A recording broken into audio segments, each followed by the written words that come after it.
How's it going, everybody? Thanks for watching another video. So tonight we're going to talk about a topic that a lot of people forget about when purchasing their first knife, when in fact it's the most important thing that you should consider when purchasing a knife, and that's how a company heat treats their steel. And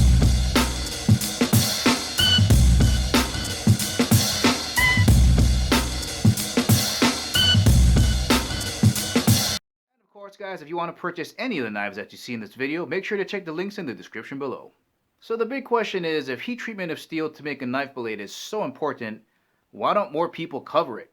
Well, the main answer is by the time we get a knife, it's already done. Like, we can't customize it and tell a knife company, hey, this is how I want you to do the heat treatment. That's just not how it's done, right? It's kind of secret. Everybody treats their steel differently. Stainless steel is treated differently than high carbon steel. And for the most part, it's kind of boring.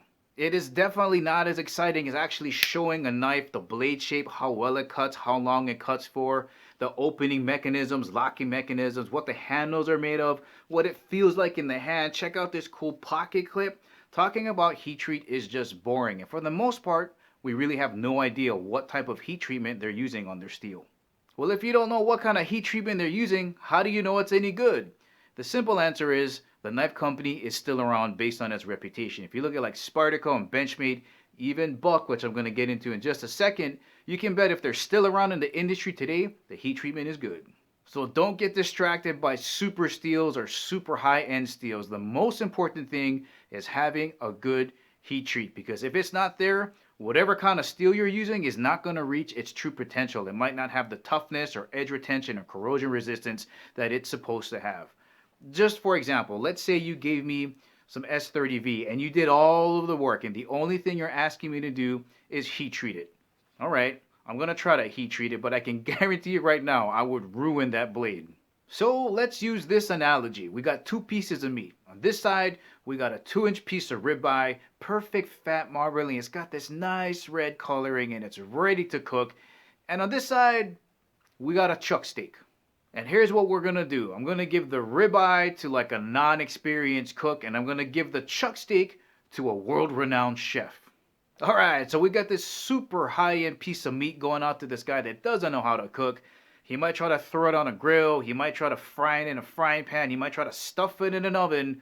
But whatever he does, he doesn't know how to handle the thickness of the meat. He basically ruins it, cooks it all the way through, and turns it into a rubber brick. Now on the other side, we have a lower quality piece of meat going to this world-renowned chef, but he knows how to season it. He knows how to apply the perfect amount of heat so it comes out tasting perfectly. Let me introduce you to that chef. That's right, guys. I'm talking about Buck Knives. They've been around for a super long time. This model's been out since the early 1960s.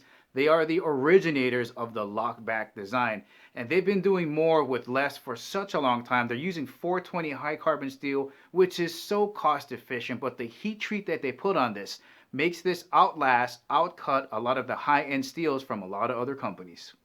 So as you can imagine, the main benefit for you and me is pricing. 420 HC steel is not expensive, so you can get the original 110 up here for like 45 bucks and the nylon handle down here for just around $25.